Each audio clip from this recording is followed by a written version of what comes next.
Life എങ്ങനെയുണ്ട്? അടിപൊളിയാണ്. നല്ലൊരു വർക്ക് എക്സ്പീരിയൻസ് ആണ്, നല്ലൊരു എൻവയോൺമെന്റ് ആണ്, ഓഫീസും എല്ലാം അടിപൊളിയാണ്. ഓക്കെ, ഡിഗ്രിക്ക് എന്തായിരുന്നു? ഡിഗ്രി ഞാൻ ബി എക്കണോമിക്സ് ആയിരുന്നു. ബി എക്കണോമിക്സ് ആയിരുന്നു. അതിനുശേഷമാണ് മെഡിക്കൽ കോഡിംഗ് പഠിച്ചത് അല്ലെ? പ്ലേസ്ഡ് ആയി കഴിഞ്ഞിട്ട് എന്താ തോന്നുന്നത്?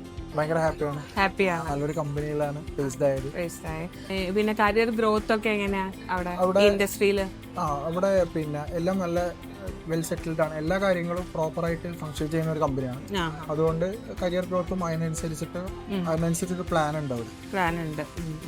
ഇപ്പം ഒരു എന്താ പറയാ, ആർട്സ് സബ്ജക്റ്റ് ആണല്ലോ ഡിഗ്രി ചെയ്തത്. അപ്പൊ ഒരു ആർട്സ് സബ്ജക്ട് ബാക്ക്ഗ്രൗണ്ടിൽ നിന്ന് വരുന്ന ഒരാൾക്ക് നല്ലൊരു കോഡർ ആവാൻ പറ്റും തന്നെയാണ് തോന്നുന്നത് നാസറിന് അല്ലേ? നമുക്ക് പഠിച്ചെടുക്കാൻ പറ്റുന്ന കാര്യങ്ങൾ മാത്രമേ ഉള്ളൂ. CPC എക്സാം ഒക്കെ വേഗം ക്ലിയർ ചെയ്യാൻ പറ്റും? CPC ടഫ് ആണോ?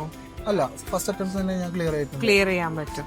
ഓക്കെ, അപ്പൊ ഒരു ഡിഗ്രി, ഏത് ഡിഗ്രി സബ്ജക്ട് കഴിഞ്ഞ ഒരാൾക്കും ഈസി ആയിട്ട് പറ്റും. ഓക്കെ, നമ്മളൊന്ന് ജസ്റ്റ് ഒന്ന് എഫേർട്ട് ഇട്ടാൽ മാത്രം മതി. ഓക്കെ, ഇപ്പൊ ഹാപ്പിയാണോ? ഹാപ്പിയാണ്. ഓക്കെ, ലൈഫ് സെറ്റ് ആയെന്ന് വിചാരിച്ചു.